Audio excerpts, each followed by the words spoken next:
আসসালামু আলাইকুম বন্ধুরা, আমি উপরে উঠতেছি। টাঙ্কিটার অটোটা নষ্ট হয়ে গেছে, নতুন একটা অটো লাগানোর জন্য। তো বন্ধুরা, এটার মধ্যে যে অটো সুইচটা আছে সেটা নষ্ট হয়ে গেছে। তো এখন আমি নতুন একটা অটো সুইচ নিয়ে আসলাম, এটাকে এখন লাগাবো।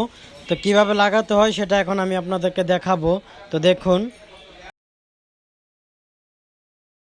তো বন্ধুরা, দেখতে পারতেছেন এটার পুরানো অটো সুইচটা এটা নষ্ট হয়ে গেছে। এখন এটাকে আমি খুলে ফেলবো, নতুনটাকে আমি এখন এখানে লাগাবো।